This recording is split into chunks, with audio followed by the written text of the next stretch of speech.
Buenos días, hermanos, que el Señor les bendiga. Por favor, saque sus Biblias y vaya conmigo a 1 Corintios. 1 Corintios capítulo 15, versículo 12 al 27.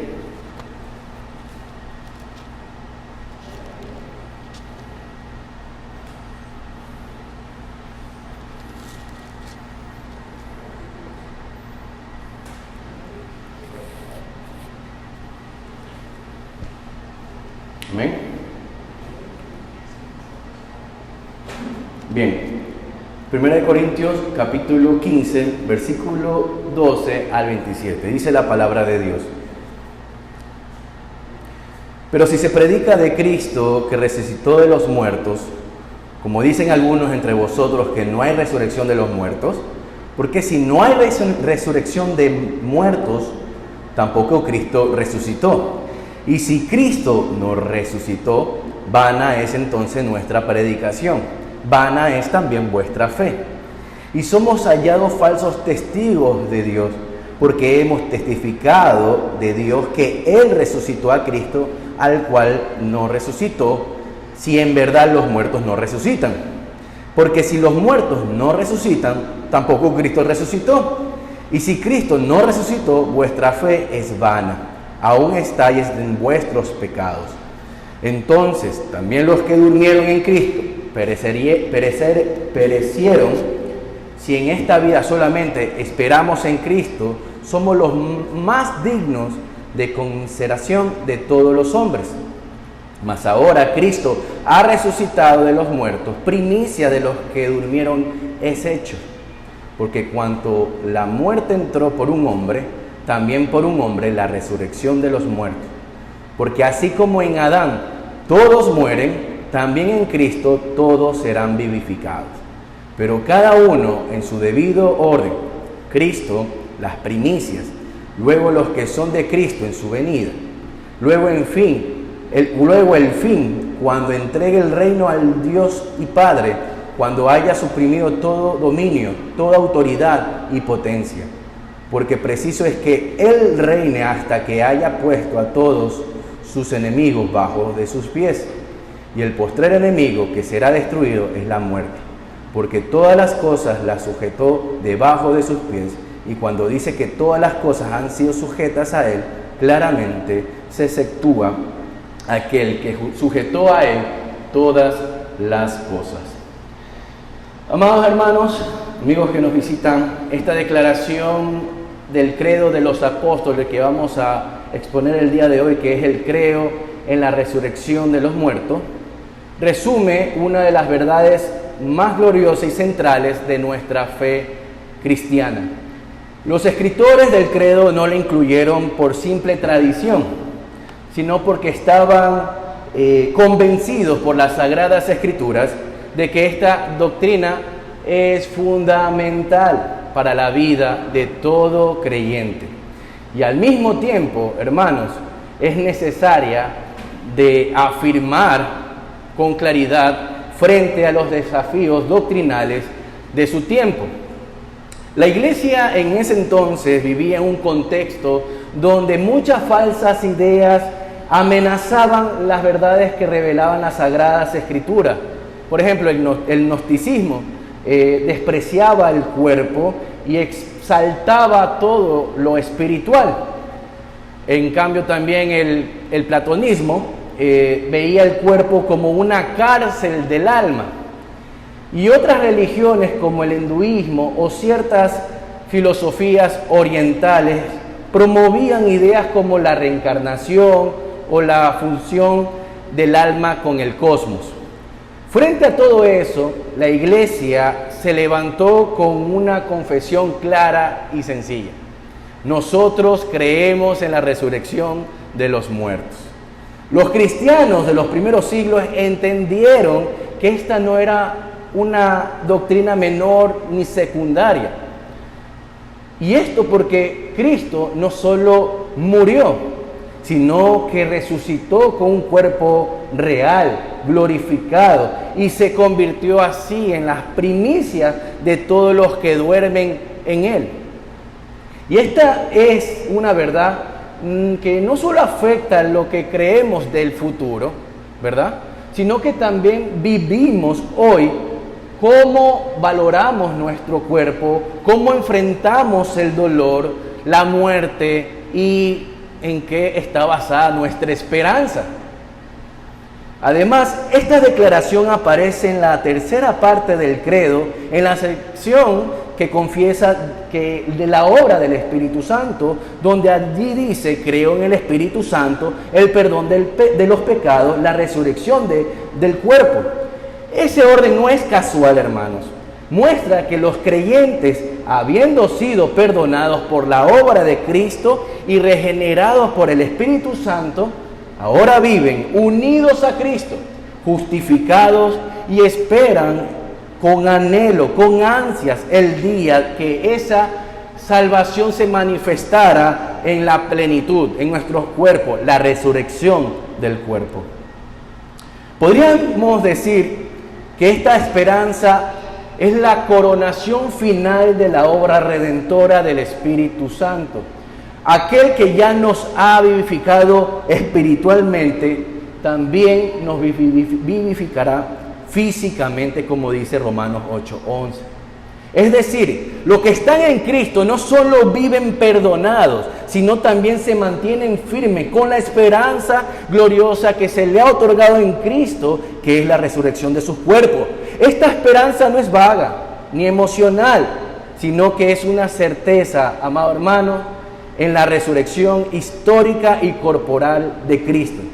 Así como Cristo resucitó, también resucitaremos nosotros.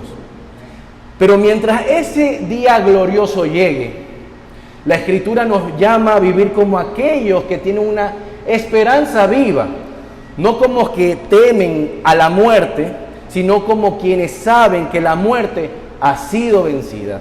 No como quienes desprecian el cuerpo, sino como quienes lo honran como el templo del Espíritu Santo, como imagen de Dios.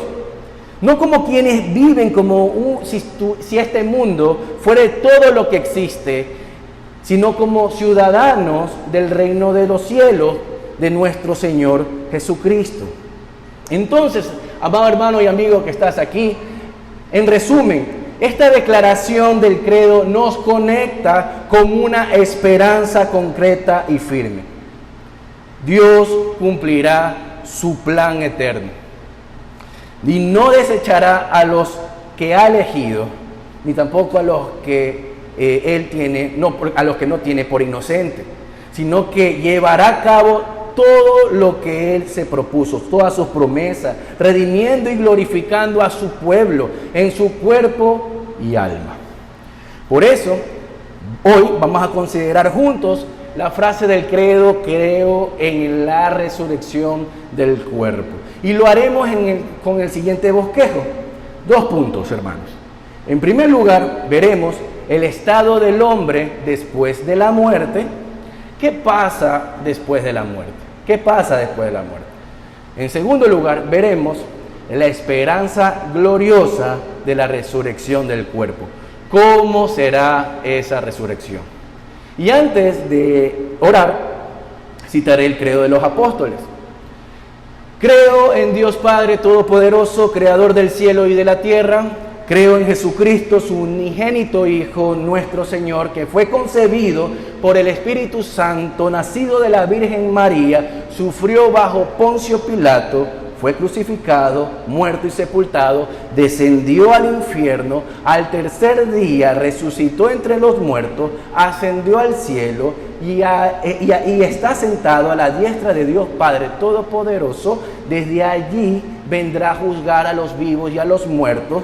Creo en el Espíritu Santo, la Santa Iglesia Católica Universal. Cree en la comunión de los santos, el perdón de los pecados, la resurrección del cuerpo y la vida eterna. Amén. Oremos, hermanos, para que el Señor nos pueda guiar en este tiempo. Padre, una vez más, Señor, estamos agradecidos por tu bondad, Señor, que nos permites, Padre Santo, estar aquí escuchando tu palabra, Padre Santo. Señor, guíanos Te ruego que usted, mi Dios amado, alcance a los que no han creído en ti, Señor, que tu palabra poderosa pueda abrir sus ojos para ver la belleza de esta gran verdad, Señor. Te pedimos también, mi Dios amado, que usted afirme en nuestros corazones la esperanza gloriosa que tenemos, Señor, en ese futuro, cuando nuestro Señor vuelva y nos resucite. En el nombre de Jesús. Amén. Amén. Bien, hermanos. Primer punto.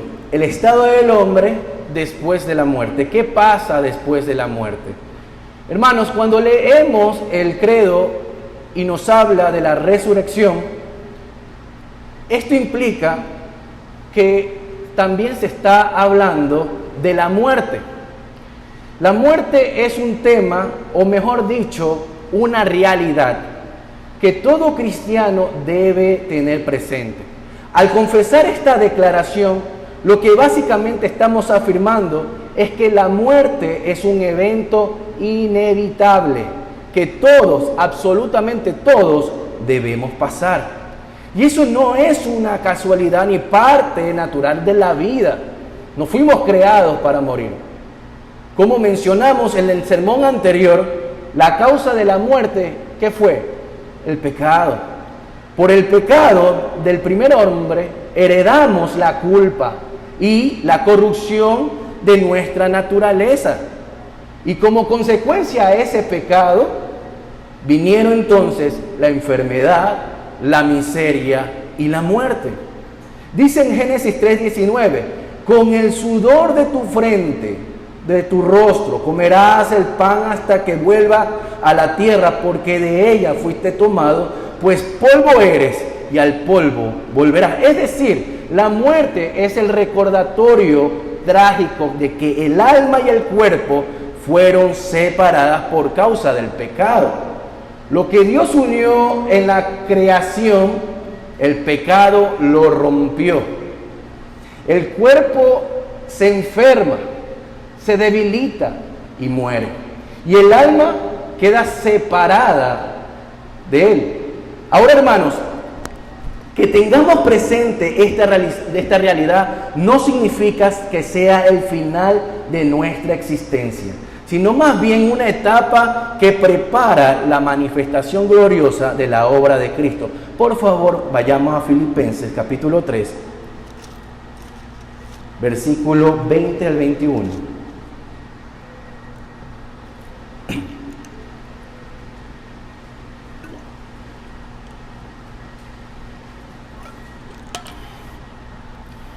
Mas nuestra ciudadanía está en los cielos, de donde también esperamos al Salvador, al Señor Jesucristo, el cual transformará el cuerpo de la humillación nuestra, para que sea semejante al cuerpo de la gloria suya, por el poder con el cual puede también sujetar a sí mismo todas las cosas. Cristo, amado hermano, vino no solamente a perdonar nuestros pecados, sino para restaurar por completo lo que el pecado destruyó, incluyendo la unión perfecta entre el alma y el cuerpo. Esta esperanza es gloriosa porque se cumplirá cada una de las promesas de nuestro buen Dios que en Cristo realizó. Su plan no quedará incompleto. Los creyentes llegarán a ser como Él. Recibirán cuerpos glorificados y disfrutarán la plena salvación. Por lo tanto, la muerte no interrumpe el desarrollo de ese plan, sino que en los propósitos de nuestro buen Dios nos acerca a su cumplimiento final. Pero entonces, ¿qué sucede exactamente cuando una persona muere? ¿Qué dice la palabra de Dios sobre el estado del ser humano después de la muerte, es decir, antes de la resurrección? ¿Hay conciencia? ¿Hay comunión con Dios o sufrimiento? La Biblia enseña con claridad que cuando una persona muere, su cuerpo y su alma se separan. Vaya conmigo a Eclesiastés capítulo 12, versículo 7. Eclesiastés capítulo 12, versículo 7.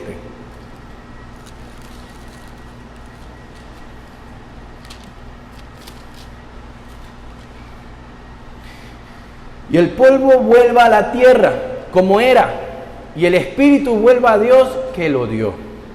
Este principio que vemos aquí en las Escrituras es claro. La muerte física es la ruptura entre el cuerpo y el alma, pero no es el fin del hombre.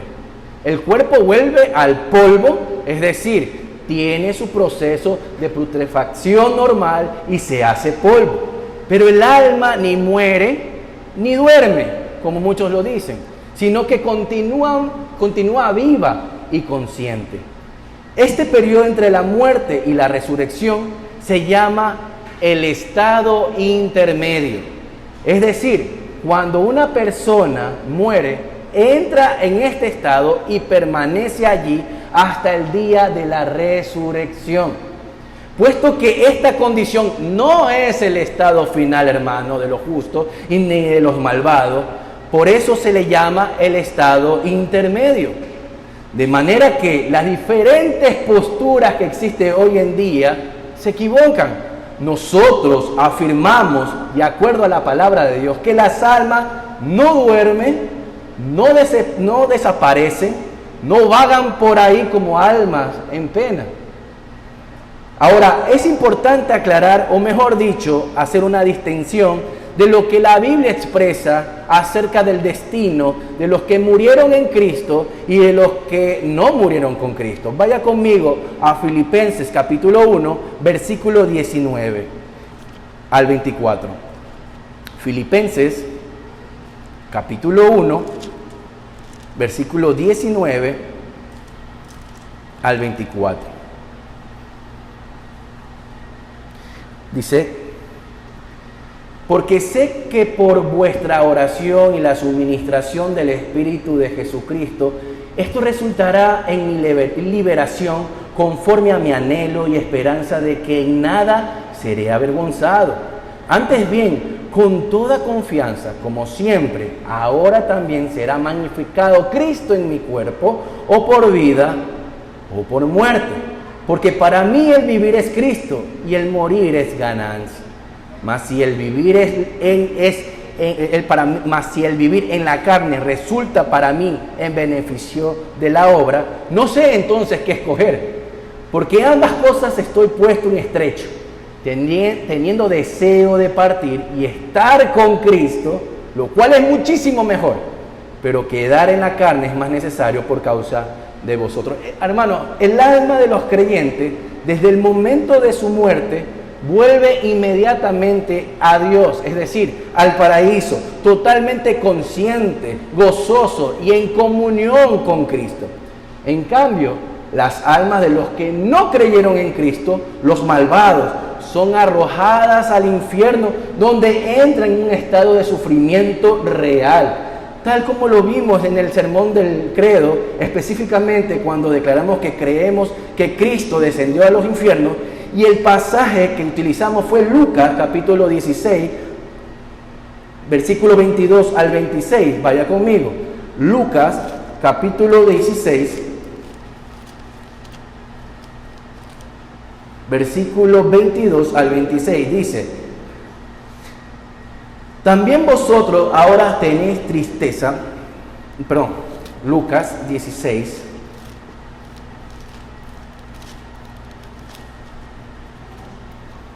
Versículo 22 al 26, aquí.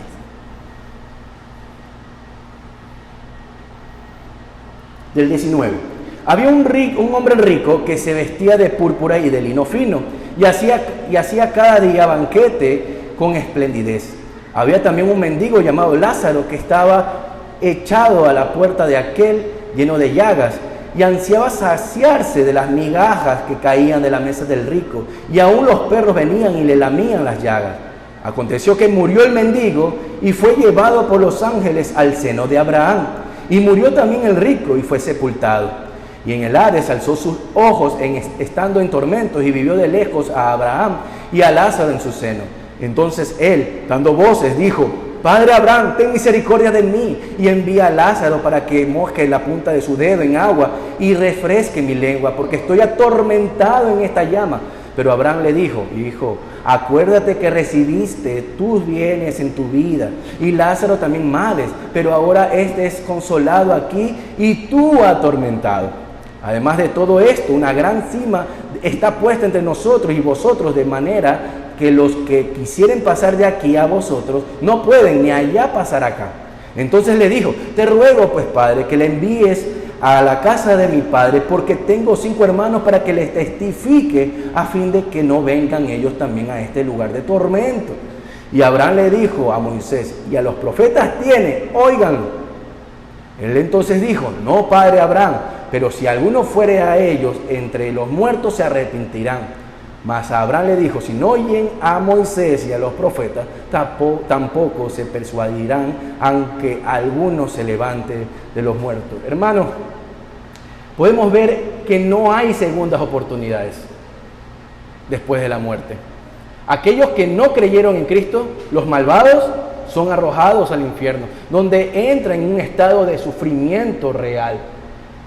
Tampoco es cierto, como enseña la Iglesia de Roma, que las almas que mueren en gracia, pero aún con manchas del llamado pecado venial, o con alguna deuda temporal por el pecado impagada, deban pasar por un proceso de limpieza o purificación antes de entrar al cielo. Esta es la conocida doctrina del purgatorio, la cual enseña que existe un estado, un lugar donde no se tiene, la verdad, no se tiene todavía la idea qué es, pero es donde las almas son preparadas para la unión eterna con Dios. Ellos creen eso. Pero hermanos, esta doctrina no tiene fundamento en las Escrituras inspiradas. Tal vez pueda encontrarse algo semejante en los libros deuterocanónicos o apócrifos, pero no en los libros canónicos y debidamente inspirados en la santa palabra de Dios. Por eso afirmamos con plena convicción que no hay purgatorio, ni limbo, ni reencarnación, porque las Sagradas Escrituras no admiten en ningún otro estado posterior a la muerte, más allá de la presencia consciente del alma ante Dios para la gloria o para juicio. Así que, hermanos, al considerar lo que las Escrituras enseñan sobre el estado del hombre después de la muerte, confesamos con plena certeza que la muerte no es el fin del ser humano, sino una conciencia del pecado que ha sido vencida por Cristo. El cuerpo vuelve al polvo como resultado del juicio de Dios sobre la caída, pero el alma permanece ahí consciente y entra en la presencia del Señor o en un justo castigo por el rechazo del Evangelio. No existe, según las Escrituras, otro lugar alguno para ideas como el purgatorio, la encarnación o el sueño del alma. En Hebreos 9:27 dice: está establecido para los hombres mueran una sola vez y después esto, el juicio. Por tanto, negamos toda enseñanza que añada procesos de purificación o etapas adicionales después de la muerte, porque la obra de Cristo fue perfecta, suficiente y completa para salvar hasta lo sumo a los que por Él se acercan a Dios. Y sin embargo, aunque el creyente ya goza, hermanos, de la presencia del Señor en el estado intermedio, en el paraíso, esa no es la meta final del plan redentor. El Evangelio no solo promete perdón y comunión espiritual, sino también una redención plena, cuerpo y alma. Nuestro Dios ha prometido glorificar los cuerpos de los que han sido unidos a Cristo, restaurando lo que el pecado destruyó. Y esto nos lleva a nuestro segundo punto del día de hoy, la esperanza gloriosa de la resurrección del cuerpo. ¿Cómo será la resurrección? ¿Cómo será la resurrección? Entonces, habiendo considerado el estado del hombre después de la muerte, llegamos ahora a la gloriosa esperanza que confesamos, la resurrección de los cuerpos. Esta no es una metáfora ni un símbolo espiritual, sino una realidad futura y concreta, prometida por Dios, asegurada por la resurrección de Cristo y revelada con claridad en la Escritura. Por favor, acompáñenme a 1 Corintios capítulo 15, versículo 35 al 49. 1 Corintios capítulo 15, versículo 35 al 49.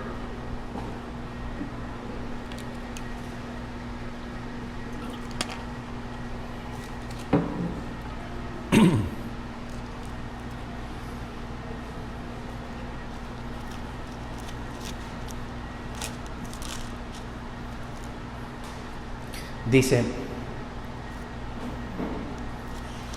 versículo 35 al 49 de 1 Corintios 15.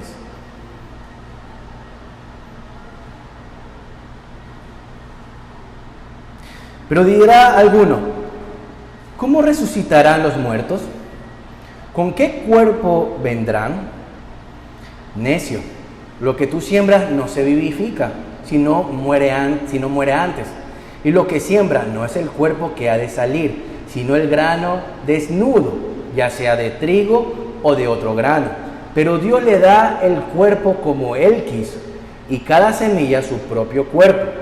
No toda carne es la misma carne, sino que una carne es la de los hombres, otra carne la de las bestias, otra la de los peces y otra la de las aves.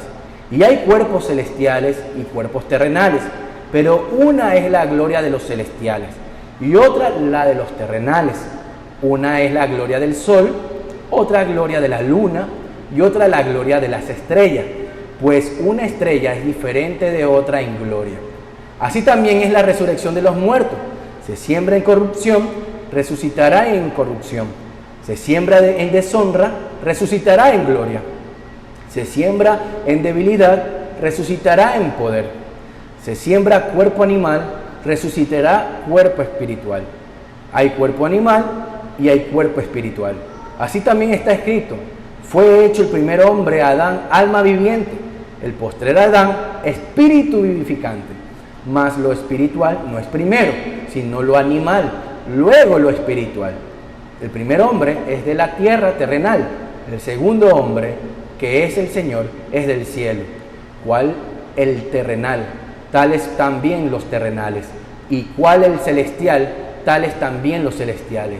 Y así como hemos traído la imagen del terrenal, traeremos también la imagen del celestial. Hermanos, cuando hablamos de la resurrección del cuerpo, no estamos hablando de que simplemente volveremos a vivir de la misma manera como lo estamos haciendo ahora. No, Pablo nos explica en este pasaje de 1 Corintios 15 que esto es como sembrar una semilla. El cuerpo que hoy tenemos se siembra en corrupción, en deshonra, en debilidad, como un cuerpo natural a causa del pecado. Pero va a resucitar en incorrupción, en gloria, en poder, como un cuerpo espiritual vivificado por el Espíritu de Dios. El cuerpo que tendremos, por supuesto, que será diferente, glorioso y sin pecado, sin enfermedad, sin limitaciones. No será un cuerpo ajeno a lo que tenemos ahora, sino el mismo en esencia, pero completamente transformado como un árbol que nace de una semilla. Ese árbol es la misma semilla que se plantó una vez en el tiempo. Fíjese, mis hermanos, que Pablo también dice que hay diferencia de gloria en la creación. El sol, la luna, las estrellas, cada uno tiene su esplendor.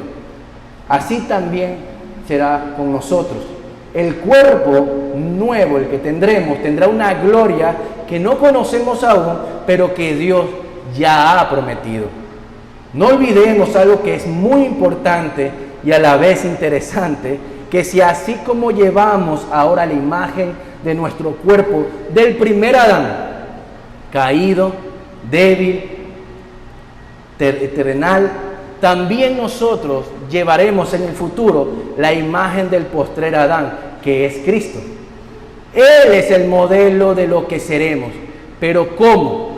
Bueno, en virtud de nuestra unión con Cristo, y como Él resucitó en gloria, nosotros también resucitaremos en gloria. Alguien podría preguntarse, si Cristo resucitó con sus cicatrices, producto de lo que sufrió en la cruz, ¿significa eso que nosotros resucitaremos con marcas o con rasgos particulares de nuestro cuerpo actual, como la apendicitis, alguna mano que no tengamos? ¿Tendremos el mismo peso, estatura, apariencia o incluso alguna limitación física que tuvimos en vida? Ahora, para responder a esto, es cierto, hermanos, que nuestro Señor conservó sus cicatrices después de resucitar, pero no las conservó por defecto, ni porque su cuerpo glorificado fuera incompleto o imperfecto. Las conservó por testimonio visible de su sacrificio redentor, como gloria de su obra salvadora y señal para sus discípulos. Por eso no significa que nosotros también llevaremos nuestras marcas. La Biblia no nos da detalles específicos sobre la estatura, el peso o aspecto físico externo del cuerpo resucitado. Sin embargo, sí nos revela con claridad cómo será el cuerpo en cuanto a su gloria, poder y perfección espiritual. Por tanto, afirmamos que los creyentes serán restaurados, completos y perfectos, sin defectos ni señales del pecado, de alguna enfermedad o de la caída. Tendremos cuerpos glorificados adecuados para disfrutar de Dios y servirle por toda la eternidad. Entonces, habiendo dicho esto, podremos entonces decir que esta esperanza no es una idea nueva del Nuevo Testamento. Ya Job, en medio del sufrimiento, declaró con fe en Job 19, 25, 26: yo sé que mi Redentor vive y a fin se levantará sobre el polvo, y después deshecha está mi piel, en mi carne he de ver a Dios. Eso nos muestra que la fe en la resurrección corporal no es una invención del hombre, sino una doctrina que ha sido revelada progresivamente en las Sagradas Escrituras y ahora plenamente confirmada en Cristo. Entonces, hemos visto hasta ahora que seremos transformados a la misma imagen de nuestro Señor. Es decir, tendremos cuerpos glorificados, adecuados para disfrutar de Dios por la eternidad y servirle. Ahora, la Biblia también nos describe que esta resurrección será de la siguiente manera. Y aquí veremos tres aspectos más que son muy importantes que debemos considerar. En primer lugar, aparte que seremos transformados, en primer lugar, esta resurrección será universal o general. Universal o general. Por favor, vaya conmigo a Juan capítulo 5. Juan capítulo 5, versículo 28 al 29.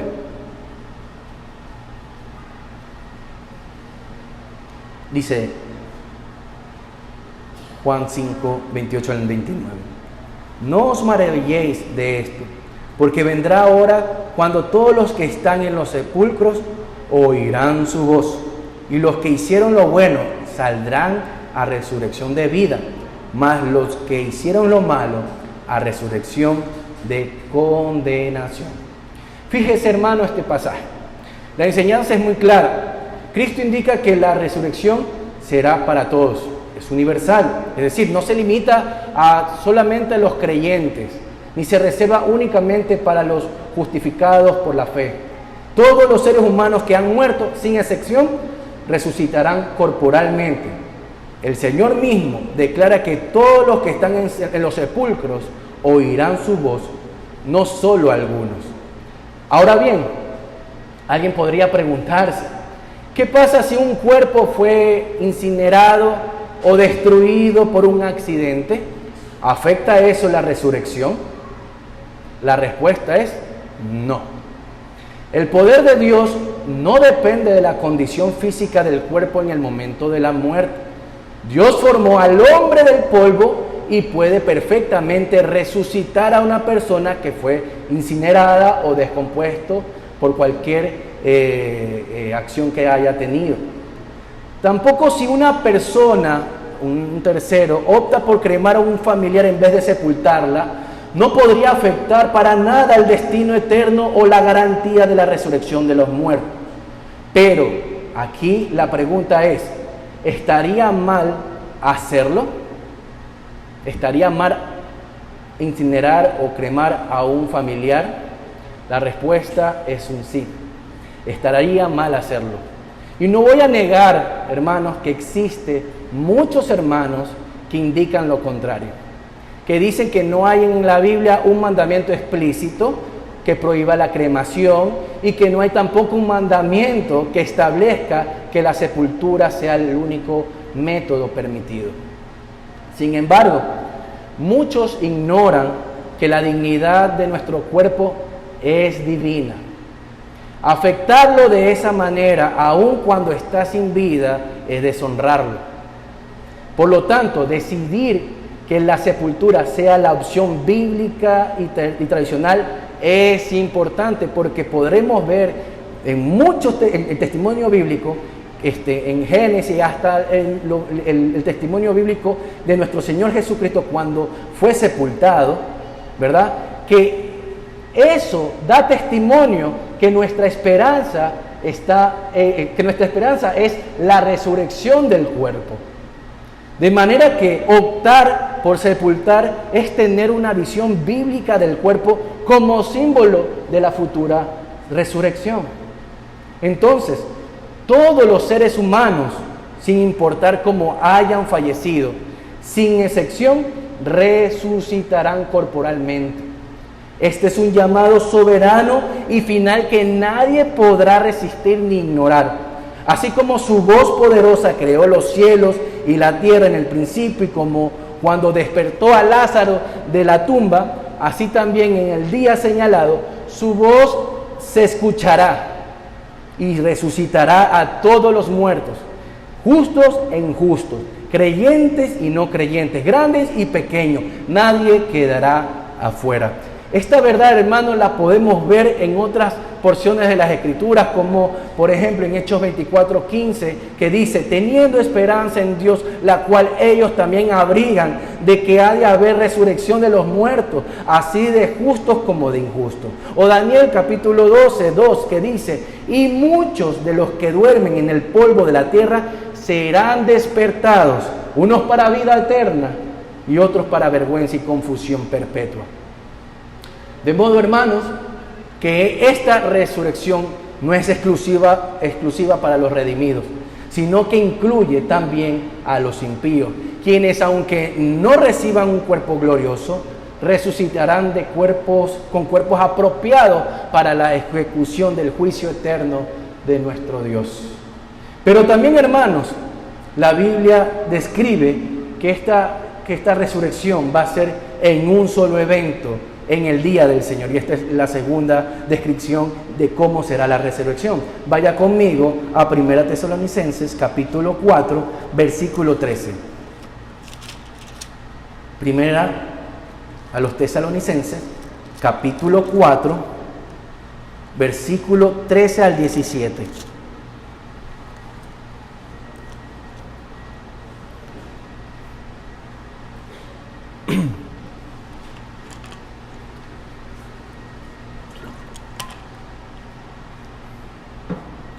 Tampoco queremos, hermanos, que ignoréis acerca de los que duermen, para que no os entristezcáis, como los otros que no tienen esperanza, porque si creemos que Jesús murió y resucitó, así también traerá Dios con Jesús a los que durmieron en él. Por lo cual os decimos esto en palabra del Señor, que nosotros que vivimos, que habremos quedado hasta la venida del Señor, no precederemos a los que durmieron. Porque el Señor mismo, con voz de mando, con voz de arcángel, con trompeta de Dios, descenderá del cielo, y los muertos en Cristo resucitarán primero. Luego nosotros, los que vivimos, los que hayamos quedado, seremos arrebatados juntamente con ellos en las nubes para recibir al Señor en el aire, y así estaremos siempre con el Señor. La resurrección, hermanos, no ocurre en distintas etapas secretas. Será en el día final, en el día del Señor, cuando Cristo venga con gloria y se manifieste en la consumación de todas las cosas. Entonces, y solo entonces, los muertos resucitarán y los creyentes vivos serán transformados. Sobre esto, Louis Berkhof afirmó en su teología sistemática lo siguiente: según la Biblia, la resurrección de los muertos coincide con la parusia, con la revelación del día del Señor y con el fin del mundo, y se coloca inmediatamente antes del juicio final y general. En varios lugares se presenta la resurrección de los justos y la de los malvados como contemporáneas. Daniel 12:2, Juan 5:28, 29, Hechos 24:15, Apocalipsis 20, 13, 15. Todos estos pasajes hablan de la resurrección como un solo evento y no contienen la más ligera indicación de que la resurrección de los justos y la de los malvados estarían separadas por un periodo de 1000 años. De manera, hermanos, fin de la cita, de manera, hermanos, que cuando decimos que la resurrección es en un solo evento, en un día señalado por nuestro Dios, Cristo en ese día vendrá con gloria y se manifestará y resucitará a los muertos y transformará a los creyentes en este tiempo y en ese tiempo que estén vivos. Ese día es llamado en la Biblia el día del Señor, el día postrero, el día de la ira y también el día de la resurrección. En ese momento Cristo descenderá del cielo visiblemente, se oirá la voz del Señor como trompeta, dice la palabra de guerra, que convoca a toda la humanidad. Los muertos en Cristo, aquellos que murieron en Cristo, aquellos que han dormido en fe, resucitarán primero. Luego los creyentes que estén vivos en ese tiempo serán vivificados, transformados y se unirán a los que están resucitados para recibir en el Señor. Este evento, hermanos, será único, definitivo y universalmente visible.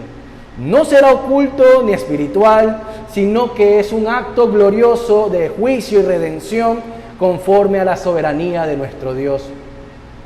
Finalmente, hermanos, podemos ver que la Biblia no solo nos enseña que la resurrección sea universal y que será un solo evento, sino que también la resurrección será para vida o para condenación. Y esta es la tercera descripción que la resurrección es o será. La resurrección será para vida o por condenación eterna, es decir, el destino final. Vaya conmigo a Daniel capítulo 12, versículo 2. Daniel capítulo 12, versículo 2.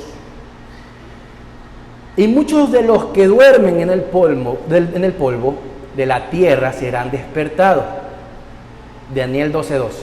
Y muchos de los que duermen en el polvo de la tierra serán despertados, unos para vida eterna y otros para vergüenza y confusión perpetua.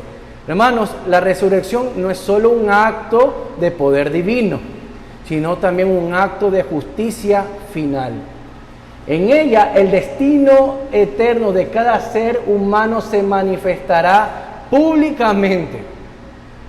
Lo que fue determinado por Dios en su decreto eterno y evidenciado en la vida terrenal de cada persona, será declarado ante todos los hombres, ángeles y demonios, para gloria de la justicia y la misericordia divinas. Ese día, que será el día de la resurrección, coincidirá también con el juicio final. Ya no habrá más tiempo para el arrepentimiento ahí. Ya no habrá más llamado al Evangelio. Ese será el día que cada uno dará cuenta de su vida ante el trono de Cristo. La palabra de Dios no habla sobre un tercer estado. La resurrección nos lleva entonces a esto, hermanos, a estos dos únicos destinos o eventos: la vida o condenación, cielo o infierno, gloria o vergüenza. Conclusión, hermanos. Al considerar esta declaración del credo, creo en la resurrección del cuerpo, hemos visto que esta no es una frase que debemos tomarla a la ligera, sino que es una verdad esencial que todo, absolutamente todo creyente cree y confiesa. Hemos afirmado, en primer lugar, que la muerte es consecuencia del pecado, pero no es el final de la existencia humana. El alma y el cuerpo se separan temporalmente, pero ambos esperan el cumplimiento glorioso del plan de Dios. En segundo lugar, hemos contemplado la esperanza gloriosa de la resurrección, una resurrección universal, transformadora y definitiva. Todos resucitarán justos e injustos, pero solo los que están en Cristo lo harán para vida eterna, con cuerpos glorificados, semejantes al de nuestro Señor. Cristo es la primicia. Él venció la muerte y se levantó en gloria. Y así como Él resucitó, también nosotros resucitaremos. Y eso no es una mera esperanza, sino una certeza anclada en su victoria y que ha sido prometida por su palabra. Por eso, la resurrección del cuerpo no solo enseña lo que vendrá, no es algo escatológico, sino que transforma cómo vivimos el día de hoy. Con fe, con reverencia, con esperanza viva y con una mirada puesta en la eternidad. Por eso, amigo, que tú estás aquí, no cierres tu oído y mucho menos tu corazón a esta verdad. Cristo vino para salvar, pero vendrá por segunda vez, pero vendrá para juzgar. Querido amigo, todos nosotros, hasta tú, con tus propios ojos, has visto el testimonio visible que ha tenido cada generación desde la caída. Los hombres mueren y hoy están en lo que llamamos cementerios. Los que hoy están sobre tierra o un nicho. Cada lápida tiene los respectivos nombres de lo que algún día fue en vida una persona. Cada cementerio, cada sepultura, cada cuerpo que reposa ahí no es un final, sino una señal que apunta al día del juicio. Y después de ver que muchos van a visitar esas tumbas o oran allí, buscan consuelo, pero no entienden que esos cuerpos están allí por una sola razón, porque el Dios viviente los resucitará. Las tumbas señalan la esperanza de aquel que murió en Cristo, lo volveremos a ver resucitado. Pero también las tumbas nos gritan que un día el juez del universo llamará a cada muerto a comparecer ante su trono. Recuerda lo que hemos dicho, lo que la Biblia indica. La resurrección no es solo un acto del poder de Dios, sino un acto de justicia final. Ese día se manifestará públicamente tu destino, el destino eterno que tú tendrás. Será el día en que Dios revele todos tus secretos, todas las obras que has hecho, todo ese rechazo que hiciste al Evangelio. Ese día será para la gloria de su justicia y de su misericordia. Por esta razón, si hoy has tenido una vez más la hermosa oportunidad de escuchar el Evangelio, no endurezcas tu corazón, pues créelo y ven a Cristo. Arrepiéntete de tus pecados, que Él te salvará y te incluirá en la familia de la fe. Y a mis hermanos, recordar que la resurrección que esperamos no es incierta ni simbólica. Es una promesa viva, poderosa y gloriosa, anclada en la obra hermosa de nuestro Señor Jesucristo. Él es las primicias y nosotros lo seguiremos.